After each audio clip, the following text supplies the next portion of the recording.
नमस्कार, रीवा 24 के ताजा तरीन अंक के साथ में शैलेंद्र। सबसे पहले प्रमुख खबरें। निर्दलीय लोकसभा प्रत्याशी की गाड़ी में पेट्रोल डालकर अज्ञात लोगों ने लगाई आग। प्रत्याशी ने भाजपा, कांग्रेस और बसपा पर लगाए गंभीर आरोप। कांग्रेस के पक्ष में जीतू पटवारी तो भाजपा के पक्ष में पूर्व मुख्यमंत्री शिवराज सिंह चौहान ने अपने पार्टी के प्रत्याशियों के लिए मांगा वोट, एक दूसरे पर लगाए आरोप। संजय गांधी अस्पताल के माइक्रोबायोलॉजी लैब में अचानक भड़की आग और रीवा के लाल ने भारतीय सेना में लेफ्टिनेंट बनकर बढ़ाया रीवा कमान। यूपीएससी सीडीएस में 33वीं रैंक की हासिल। इन खबरों सहित अन्य खबरें विस्तार से। बीती रात निर्दलीय रूप से लोकसभा चुनाव लड़ रहे प्रत्याशी की गाड़ी में पेट्रोल डालकर आग लगा दी गई, जिसके बाद प्रत्याशी ने भाजपा, कांग्रेस और बसपा पर गंभीर आरोप लगाए हैं। रीवा में लोकसभा के चुनाव को लेकर कुछ ही दिन बाकी है, ऐसे में अब आरोप प्रत्यारोप का दौर भी शुरू हो गया है। दरअसल रीवा लोकसभा चुनाव लड़ रहे निर्दलीय प्रत्याशी दयाशंकर पांडे अपनी कार सिरमौर चौराहे के पास खड़ी कर प्रचार करने गए थे। उसी दौरान किसी ने उनकी गाड़ी में पेट्रोल डालकर आग लगा दी। आसपास के लोगों ने पानी डालकर आग को बुझाया। आग लगने की घटना जब प्रत्याशी को हुई तो उसने सीधे तौर पर भाजपा, कांग्रेस और बसपा पर आग लगाने का गंभीर आरोप लगाया है। प्रत्याशी ने कहा कि सभी पार्टियां डरी हुई हैं, इसलिए एक साथ मिलकर षड्यंत्र रचकर आग लगा दी है। सर, हमारा नाम दयाशंकर पांडे है। मैं लोकसभा 10 रीवा से लोक प्रत्याशी हूँ। मैंने आज, और मैं तो एक बात है, एडमिट, हमारी वाइफ एडमिट है बिछिया हॉस्पिटल में। मैं हमारी बच्ची हुई है। मैंने सोचा कि थोड़ा सा प्रचार कर लूँ जाके। तो मैंने जैसे प्रचार करने आया तो यहाँ किसी ने हमारे गाड़ी में पेट्रोल डाल के आग लगा दी। और ये कौन सा राजनीतिक का है, कांग्रेस का है, बीजेपी का है, बहुजन की, हमें नहीं पता। किसी ने हमारे सब लोगों को, भाईजान को डाल के किसी ने आग लगा दी। कितने बजे की घटना है? ये भी सर, ये आधे घंटे की बात हुई सर। कैसे पता चला कि पेट्रोल डाल? ये हमारे मिस्त्री भाई साहब आए, फ़ोन लगाया हमने मिस्त्री को। मिस्त्री भाई साहब आए, बोले कि शॉर्ट सर्किट नहीं है, ये किसी ने पेट्रोल डला के आई है। जिसकी जानकारी मिस्त्री साहब से पूछ। सर, हमारे ये मिस्त्री साहब बता सकते हैं क्या क्या नुकसान हो गए।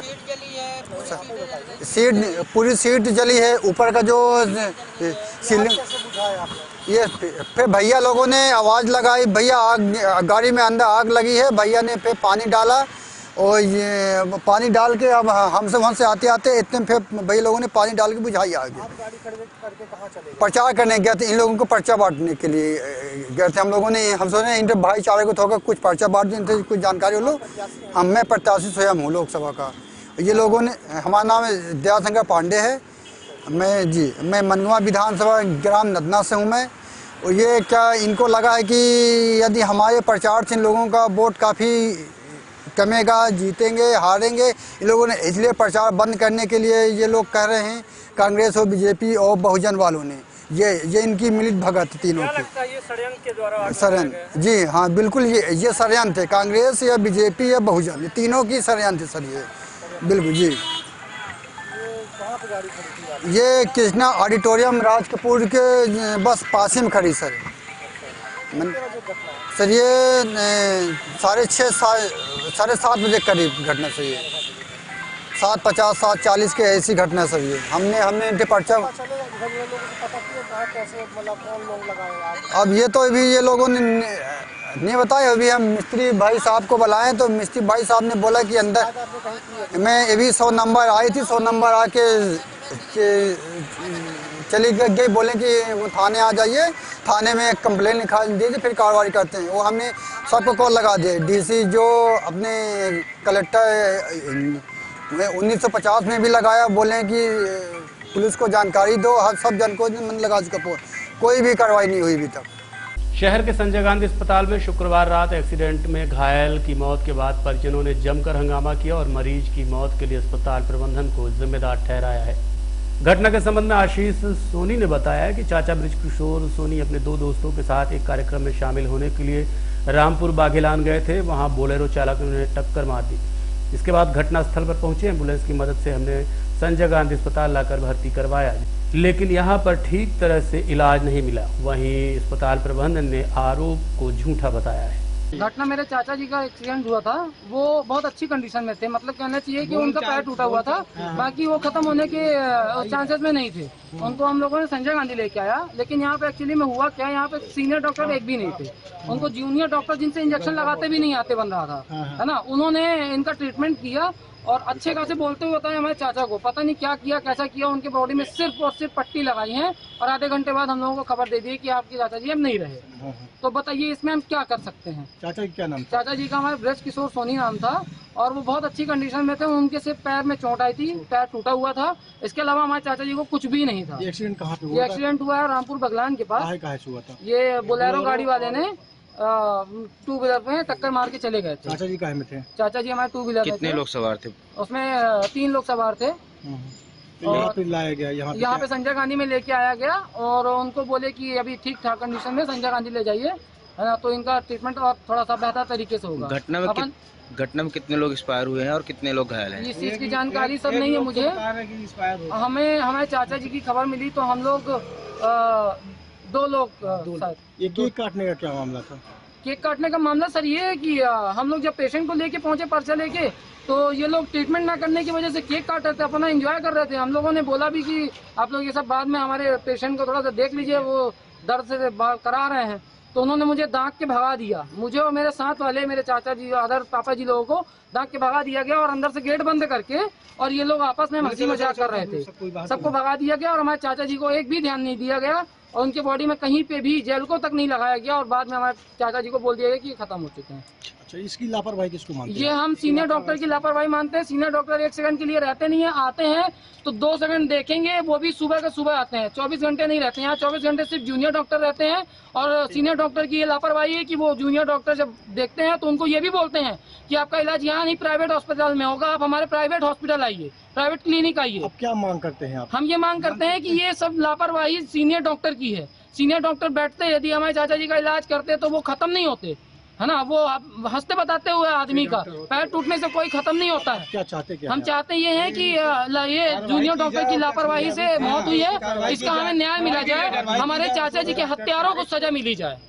नाम बता दीजिए। हमारा नाम आशीष सोनी है और ये लोग अंदर ही अंदर यहाँ के सीनियर डॉक्टर SDMO जो भी हैं, ये अपने जूनियरों की गलतियों को दबा रहे हैं और बोलते हैं कि ये लोग कुछ भी नहीं किए हैं, यहाँ ट्रीटमेंट अच्छे से इलाज हुआ गया है, जबकि ऐसा कुछ भी नहीं हुआ है। हमारे पास वीडियो भी है जिसमें ये लोग केक काट रहे थे, कोई इलाज नहीं कर रहे थे। बॉडी जब हमारे चाचा जी जिंदा थे, जीवित थे, करा रहे थे, तब भी वो एक आदमी किनारे बैठा हुआ था और कोई ध्यान नहीं दे रहा था। SDMO से बोला गया तो SDMO बोलते हैं कि वो सब अपने काम पे लगे हुए हैं। सीनियर डॉक्टर सर एक भी, अभी आप इतनी बड़ी संजय गांधी है, एक भी सीनियर डॉक्टर नहीं मिलेगा आपको। भारी पुलिस बल भी आ गया था। पुलिस बल उन्होंने बुलाया था कि ये लोग बवाल मचा रहे हैं। आप किसी की जान जाएगी तो क्या हम लोग हंसेंगे? बताइए आप लोग, आपका परिवार का कोई यदि जाएगा, हंसता बोलता आदमी संजय गांधी आदमी क्यों लेके आता है? अपने पेशेंट का इलाज कराने लेके आता है, ना कि उसको मारने लेके आता है। हम अपने चाचा जी को लेके आए, यहाँ साले लोग हत्या कर दी हमारे चाचा जी की। इसका हमको प्लीज न्याय चाहिए। आप लोग यहाँ एक्सीडेंट हुआ, कहाँ पर एक्सीडेंट हुआ था, क्या मामला? सर मेरे को तो पता नहीं था कि एक्सीडेंट कहाँ हुआ है। पापा का मतलब दूसरे अंकल से फ़ोन आया कि आपके पापा का एक्सीडेंट हो गया है यहाँ रायपुर बगलान में, तो आप आ जाइए, है ना। तो उनको रीवा मतलब रेफ़र कर रहे हैं। तो मैं गया बाइक से अपने दोस्त के साथ और पापा के साथ मतलब बातचीत करते आया हूँ। बेहतरीन मेरे साथ पापा बात करते आए हैं कि पापा बोल रहे थे कि, है ना, कैसे मतलब मेरे से अच्छे से बात कर रहे थे, मतलब हष्ट पुष्ट थे। फिर आप यहाँ संजय गांधी ले आए क्या? संजय गांधी सर ले आए उनको ट्रीटमेंट के लिए सर। अब ट्रीटमेंट अंदर सर मेरे को लगा कि सीनियर डॉक्टर है वो, तो अच्छे से ट्रीट होगा। वहाँ सर केक कटिंग हो रही है वहाँ, है ना सर, मतलब सेलिब्रेशन हो रहा है। मतलब कोई मर रहा तो ठीक है, मरते रहे मरीज, उधर तो उनका सेलिब्रेशन रुकना नहीं है। कोल्ड ड्रिंक आ रही है, इधर से केक आ रहा है, केक कटिंग हो रही है। आप लोग साथ किस तरह का बिहेवियर था डॉक्टरों का? डॉक्टरों का बिहेवियर सर हम लोग से तो 100% हम लोग को बाहर फेंका जा रहा था बार बार। हम लोग को तो अंदर घुसने नहीं दिया जा रहा था। हम लोग वहाँ मरीज से क्या मतलब, मरीज हम लोग से बात कर रहा था इतने अच्छे से, मतलब क्या बोलूँ सर। अब घटना में कितने लोग थे? घटना में 3 लोग थे सर, जिसकी एक ऑन द स्पॉट डेथ हो गई, एक अभी ट्रीटमेंट हो रहा है उनका, और एक मेरे पापा थे। 2 लोग खत्म हो गए। 2 लोग खत्म हो गए। ये रामपुर में घटना हुई? रामपुर। अभी रात में एक ट्रीटमेंट चल रहा है जिनका। क्या कहूँगा डॉक्टर के बारे किस प्रकार की लापरवाही मानते हैं में? डॉक्टर? लापरवाही तो यहाँ है, यहाँ लापरवाही पहली बार नहीं हुई सर। पहली बार लापरवाही हो तो कोई एक्शन लिया जाए, यहाँ हर बार होता है। यहाँ मरीज अगर आता है तो 100% की लिख लीजिए कि 90% मरीज मर के जाएगा, 10% चांस रहते हैं, वो भी रेफ़र कर दो। तब इनको डॉक्टरों को मैंने बोला भी, सर आपसे अगर नहीं ट्रीट होता है आप बता दीजिए सर, मैं अभी क्षमता है कि मैं अपने पापा को कहीं भी रेफ़र करके अपने पापा का ट्रीट करा सकता हूँ। पर यहाँ वो भी तो नहीं करा जा रहा, वो भी प्रोसेसिंग नहीं की जा रही थी। जैसे आप लोग सतना से रीवा लेके आए, हाँ। कितने घंटे तक भटकते रहे इलाज के लिए? सर यहाँ 9 बजे, 2 घंटे तक। सर यहाँ 9 बजे हम लोग आ गए थे। 9 बजे से अभी यहाँ टाइम देख लीजिए सर, टाइम 1 बज रहे हैं, 5-6 घंटे हो गए सर, ट्रीट नहीं हुआ इनका। इससे में तो हम अगर बाहर अगर कहीं लेके जाते तो उनका तभी ट्रीटमेंट हो जाते, वो ठीक ही हो जाते। क्या नाम है आपका? मेरा नितिन सोनी। पापा जी क्या नाम है? ब्रिज किशोर सोनी। कहाँ के रहने वाले हैं आप?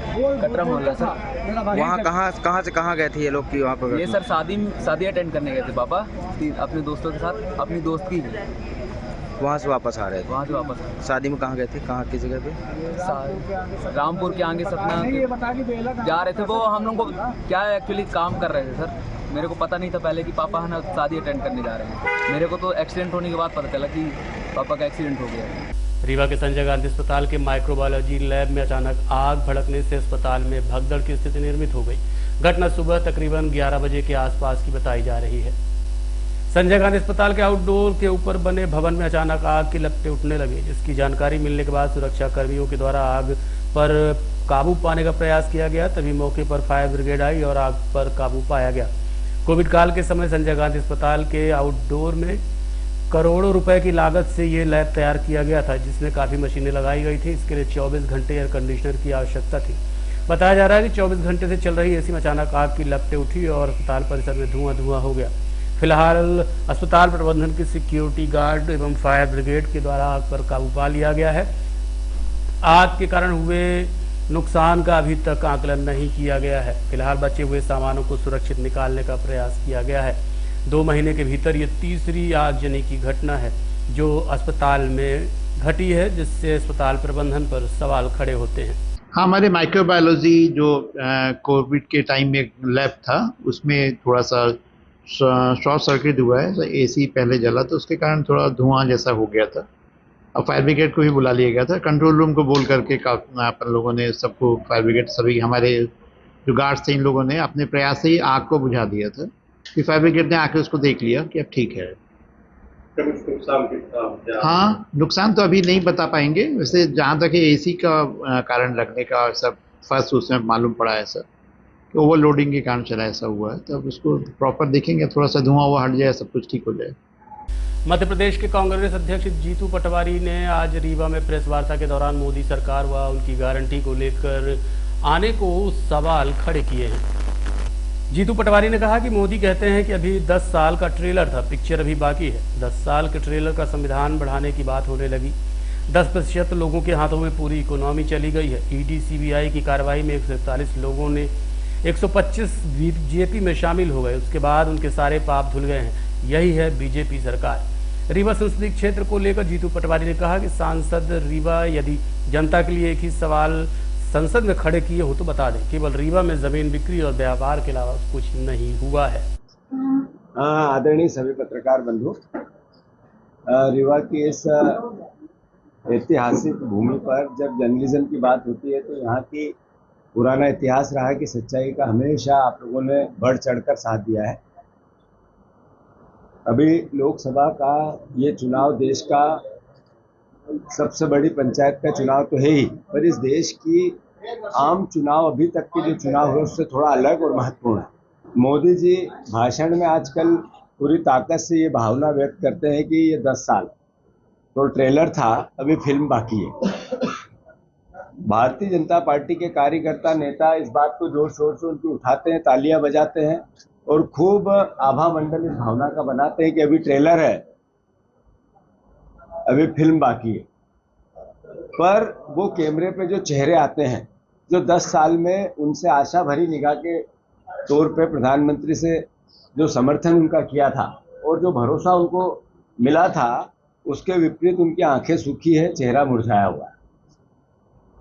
ये 10 साल के ट्रेलर में 1200-1100 रुपए का गैस सिलेंडर जो हुआ, इस 10 साल के ट्रेलर में 100 रुपए का पेट्रोल डीजल हुआ।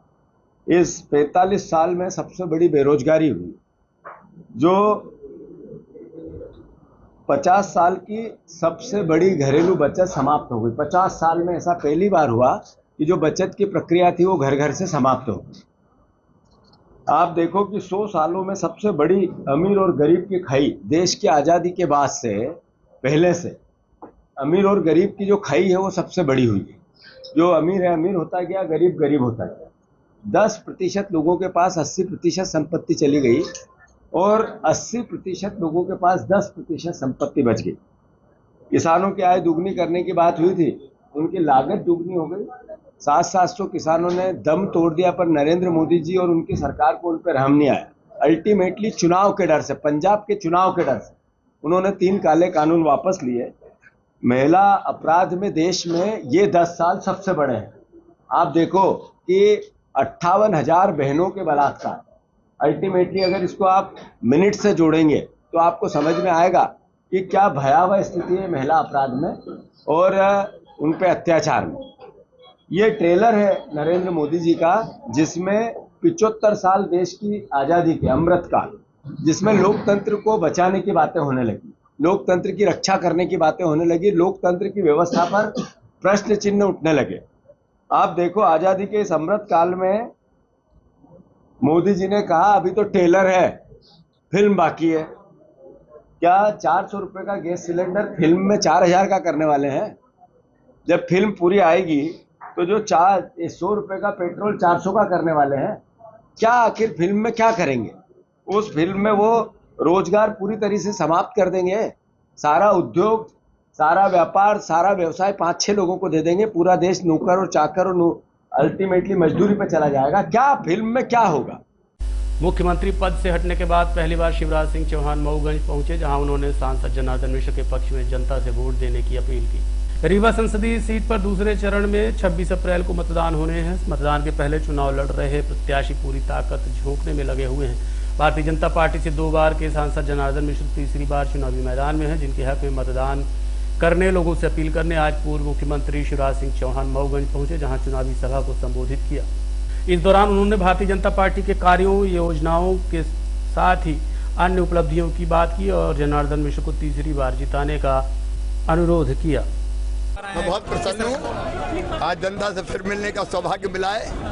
मऊगंज अब जिला है और जनता आनंदित और प्रसन्न है और लोकसभा के चुनाव में भारी बहुमत से फिर डॉक्टर जनार्दन मिश्रा को जिताएगी। मोदी जी को फिर से तीसरी बार प्रधानमंत्री बनाने का जनता ने ठान लिया। सर, राहुल गांधी कहते हैं कि केंद्र में अगर उनकी सरकार आएगी तो वो अग्निवीर योजना को बंद कर देंगे, उड़ा देंगे। क्या को उड़ा देंगे? अग्निवीर योजना ऐसा वो तो कुछ भी उड़ा दें, उनको करना धरना तो है नहीं, और उड़ाने का भी मतलब क्या पता नहीं, उनको पता है कि नहीं। Thank you sir. देखते रहिए रीवा 24 न्यूज। मिलते हैं छोटे से ब्रेक के बाद। हड्डी जोड़ एवं रीढ़ रोग तथा स्त्री रोग एवं प्रसूति रोग का इलाज एक ही छत के नीचे। विघ्नहर्ता hospital and trauma centre, hotel landmark के पास, रतहरा, रीवा। डॉक्टर संतोष सोनी, पूर्व चिकित्सक, बॉम्बे हॉस्पिटल, मुंबई। हड्डी जोड़ एवं रीढ़ रोग विशेषज्ञ, छोटे चीरे एवं दूरबीन विधि द्वारा हाथ तथा पैर की हड्डियों का ऑपरेशन। गठियाबात, जटिल एवं बिगड़े हुए फ्रैक्चर का बेहतर इलाज करते हैं डॉक्टर संतोष सोनी। विघ्नहर्ता हॉस्पिटल ट्रॉमा सेंटर में ही स्त्री एवं प्रसूत रोग विशेषज्ञ डॉक्टर शैलजा सोनी भी उपलब्ध हैं, जिनकी देखरेख में नॉर्मल डिलीवरी, सिजेरियन ऑपरेशन एवं बच्चेदानी से संबंधित ऑपरेशन की बेहतर सुविधा। संतानहीन दंपत्ति तत्काल संपर्क करें। विघ्नहर्ता hospital and trauma centre, hotel landmark के पास, रतहरा, रीवा। सुविधाजनक एवं सफल इलाज हेतु आज ही संपर्क करें। विघ्नहर्ता hospital and trauma centre, hotel landmark के पास, रतहरा, रीवा। मोबाइल नंबर 7828781983 अथवा 8462956774 पर।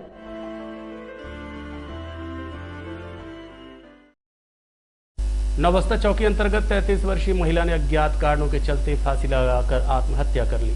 चोरहट्टा थाना अंतर्गत नौबस्ता चौकी के अधीनस्थ ग्राम बेला बैजनाथ में श्रीमती अंजना केवट पत्नी पिंटू केवट उम्र 33 वर्ष निवासी बैजनाथ ने दिनांक 19 अप्रैल की रात 9 बजे अपने रहायशी मकान में फांसी लगाकर आत्महत्या कर ली। पति द्वारा बताया गया कि बच्चे एवं पत्नी को लेकर एक दिन पहले ही मेला करने गए थे। पत्नी बच्चों सहित घर वापस आई। पति द्वारा बताया गया कि पत्नी के कहने पर अपने बहनों को बुलाने चला गया। घटनास्थल पर निरीक्षण scene of crime mobile unit के प्रभारी थाना प्रभारी चोरहट्टा द्वारा किया गया। घटनास्थल पर मिले सुसाइड नोट को जब्त करने के लिए निर्देशित किया गया। निरीक्षण के दौरान लाश का पंचनामा कर फोटोग्राफी कराकर पीएम के लिए रवाना किया गया है। मृतका का मायका ग्राम कृष्णगढ़ थाना रामपुर बाघेलान है। मृतका की शादी लगभग 10 साल पहले हुई थी, जिसकी 2 बच्चियां हैं। देखते रहिए रीवा 24 न्यूज। मिलते हैं छोटे से ब्रेक के बाद। Pentium point group of institutions, a key to success. जी हाँ, Pentium point group of institutions, जहां पर आपको मिलते हैं BA LLB 5 year full time program, LLB 3 year full time program, bar council of India से मान्यता प्राप्त हैं। MBA के 2 year full time program AICTE new Delhi से मान्यता प्राप्त हैं। पेंटियम पॉइंट टेक्निकल कॉलेज में स्नातक व स्नातकोत्तर के सभी पाठ्यक्रम संचालित हैं, जिनमें प्रवेश प्रारंभ है। हमारा कॉलेज कोड है P500। याद रखिए, सामान्य वर्ग BPL कार्ड धारकों को शिक्षण शुल्क में छूट व SC/ST OBC छात्रों को मध्य प्रदेश शासन के नियमानुसार छात्रवृत्ति। आप संपर्क कर सकते हैं हमारे हेड ऑफिस में, जो है हेडगेवार नगर रेडियो कॉलोनी के सामने रीवा, और कॉलेज कैंपस में जो है करहिया सिमरिया रोड और हरदी सिमरिया रोड रीवा में।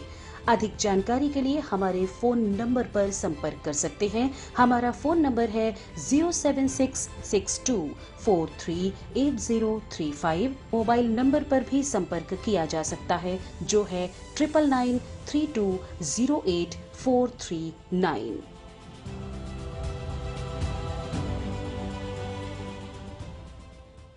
राष्ट्रीय हिंदू एकता पार्टी के लोकसभा प्रत्याशी विपिन सिंह पटेल द्वारा आज एक भव्य रैली निकाली गई। लोकसभा 2024 में राष्ट्रीय पार्टियों के साथ साथ क्षेत्रीय दल और निर्दलीय प्रत्याशी भी अपना भाग्य आजमा रहे हैं। ऐसे ही राष्ट्रीय हिंदू एकता पार्टी द्वारा आज जेपी से चोरहट्टा क्षेत्र में हजारों समर्थकों और कार्यकर्ताओं के साथ रैली निकाली गई। रैली के दौरान समर्थक बाइकों, जीप, कार में नारे लगाते नजर आए। इस दौरान विपिन सिंह पटेल ने अपने समर्थन में वोट का अनुरोध भी किया।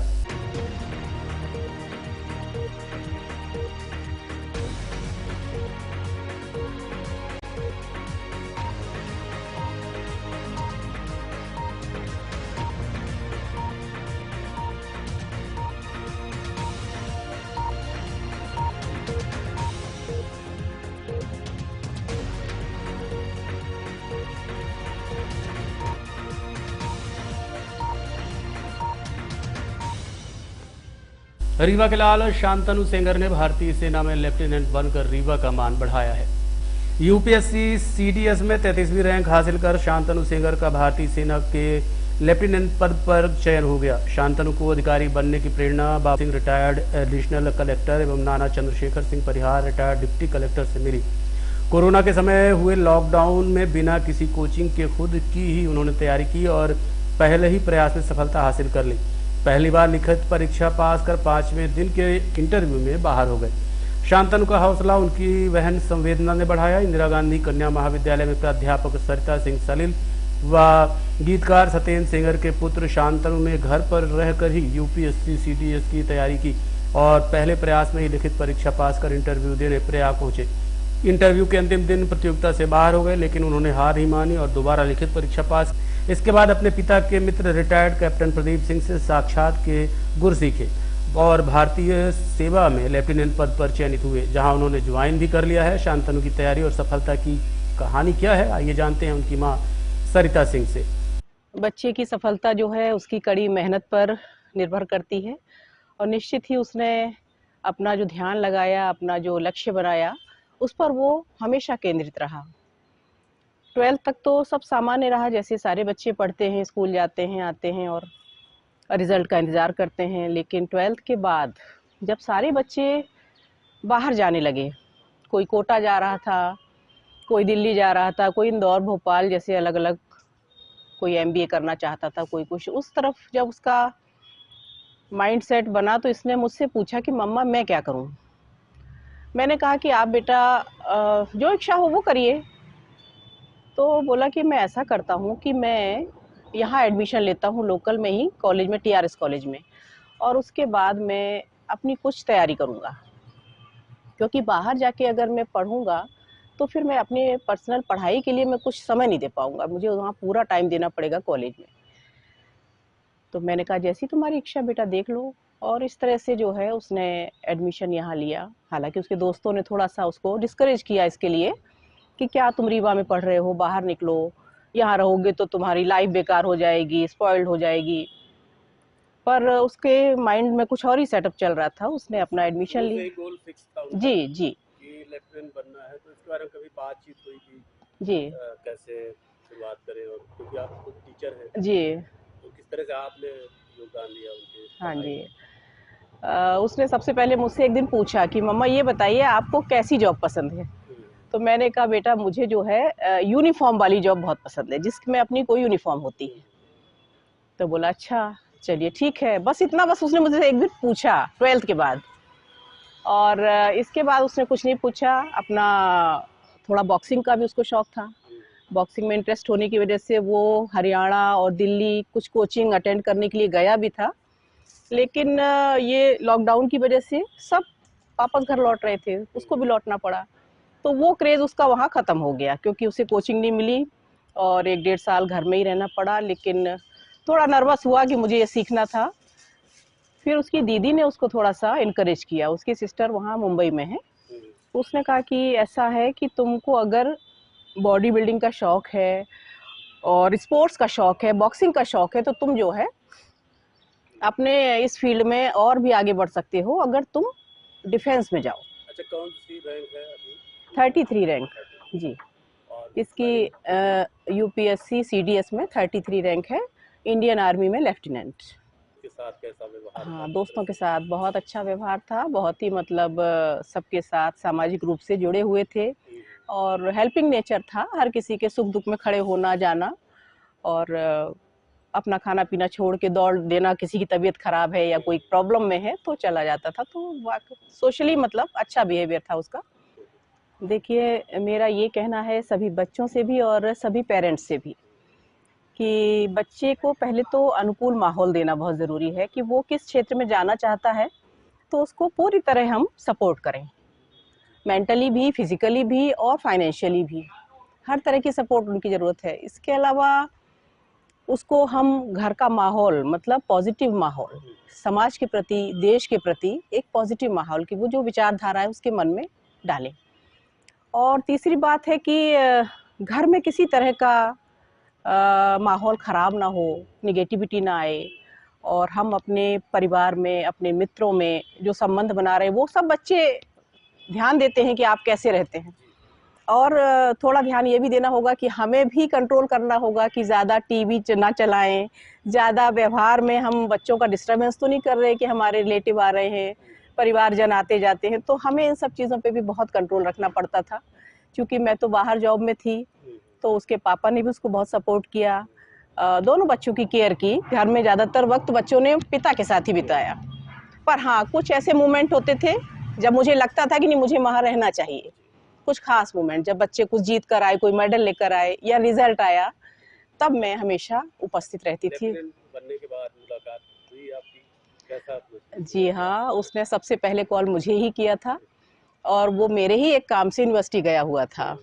तो उसी वक्त उसका कॉल आया तो उसने कहा मम्मा सबको बता दो, ढिंढोरा पीट दो, आपका बेटा जो है लेफ्टिनेंट हो गया है। इतना खुश। तो मैंने कहा ठीक है बेटा, ये अच्छी न्यूज़ दी तुमने। और इंतज़ार तो था, लेकिन अचानक आज लेटर आएगा ऐसा नहीं पता था। बहुत खुश था। फिर उसने दीदी को, पापा को, सबको कॉल लगाया, सबको सूचना दी, और अगले ही दिन मैं फिर शहडोल से यहाँ आ गई, क्योंकि समय बहुत कम था। 5 तारीख को ज्वाइनिंग लेटर उसका मिला है और 10 को उसको ज्वाइन करना था। चेन्नई जाना था, इसलिए थोड़ा सा टाइम बहुत कम था, बहुत सारी फॉर्मेलिटीज़ थी, तो उसमें सब टाइम लगा। डॉक्यूमेंटेशन था, विटनेस चाहिए थे, सारी चीज़ें हुई, मेडिकल हुआ, और उसके बाद फिर फ़्लाइट इलाहाबाद से थी, तो हम लोग उसको वहाँ सी ऑफ करने गए फैमिली के साथ। बहुत खुश था और बराबर सबका सपोर्ट था। दादी से मिलके बहुत खुश हुआ और जैसे रिजल्ट आया उसी दिन शाम को हम लोग सबसे पहले चिरौला गए हैं, प्रसाद चढ़ाया और सबसे पहले आकर वो हम लोग परिवार के साथ अपनी दादी माँ से मिला है और उसके बाद बाकी लोगों से। आज के अंक में इतना ही। देखते रहिए रीवा 24 न्यूज़। नमस्कार।